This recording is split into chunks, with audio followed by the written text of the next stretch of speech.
I'm back here with my teenage daughter, and we are having this conversation, right?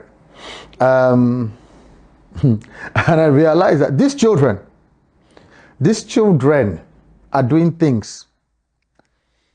They can block us from their WhatsApp status, so we don't know what they are doing. We don't see what they are posting, and then they have all these other platforms. So I just wanted to ask her, what are the new platforms that young people are interacting on, and I mean, some of them are the ones that we know, but I'm going to let her do the talking. All right. So, what are your favorite social media platforms? Snapchat. I didn't even know that she had Snapchat. Continue. um, You see the things they're doing behind our back. All right. um, Is it your name on Snapchat, or you have a different name on Snapchat? it's my name. Okay.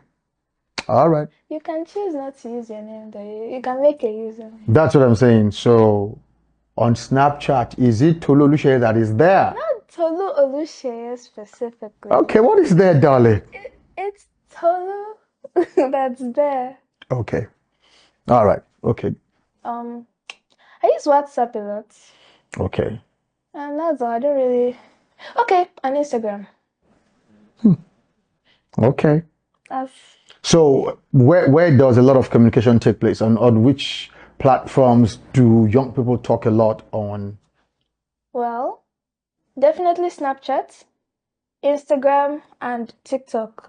These three apps, young people use it a lot. But for Apple users, I know iMessages is a very, very popular place for them to have. Yeah, because you can send pictures and send stuff on You iMessage, can right? airdrop things. You see, Apple pays for this advert, please. Okay. Yeah. Okay. What is that one you were telling me where you're able to talk to strangers?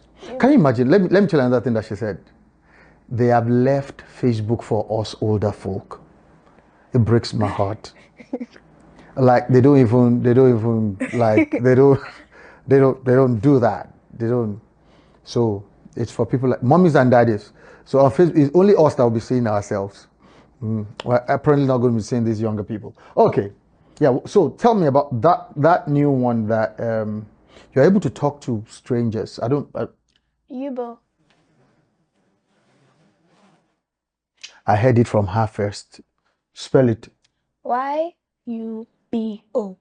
Yubo. Yubo. Okay. I've never heard of it before.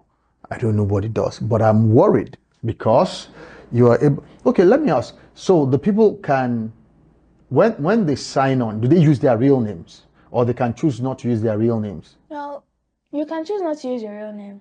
You create a profile for yourself where Okay. people, when they press on your profile, they can see, oh, this is this person, this is what they like. You can decide what you want to put there, whether it's real or fake.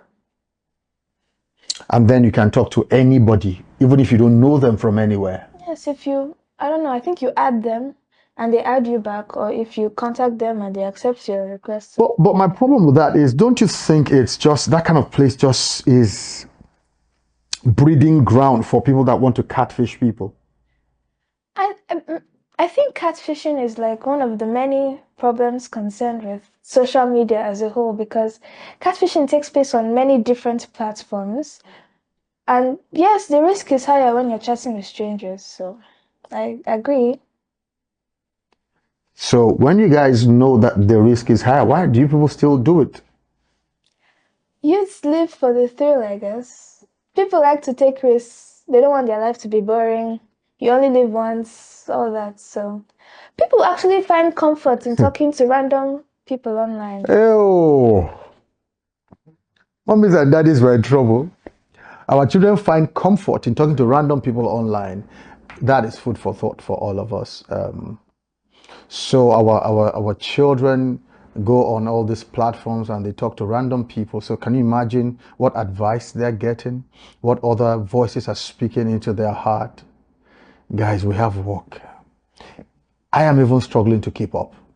Keeping up with all of these platforms and all these places that they go. But we all have to trust God that God will help us through all of these things. Okay. So, but what do you guys do to protect yourself Okay, if someone starts, for instance, someone that you meet randomly suddenly says, "Oh, okay, Tolu, we've been talking for a while. We're friends. Let's hang out." Um, do you just go, or at what point do you tell your parents? Well, At what point do you tell your parents? honestly, it depends. On. Like, in some of these apps, you can actually check the person's location. Like Snapchat, you can check the person's location. So if they ask to meet up with you, and let's say there's someone in your general area, some people decide to do further investigation. Some people say yes and they meet up with random people they meet online.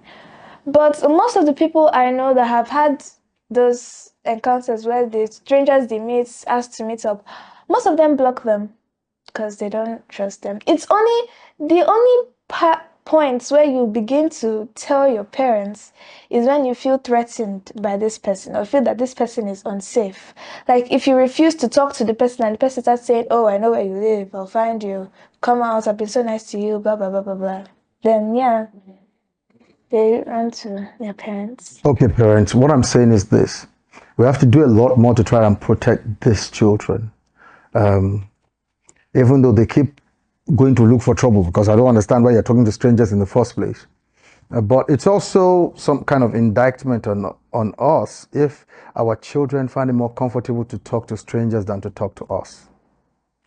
So, guys, this one, the ball is in our court. All right. Thanks, Tolu. All right. Peace out.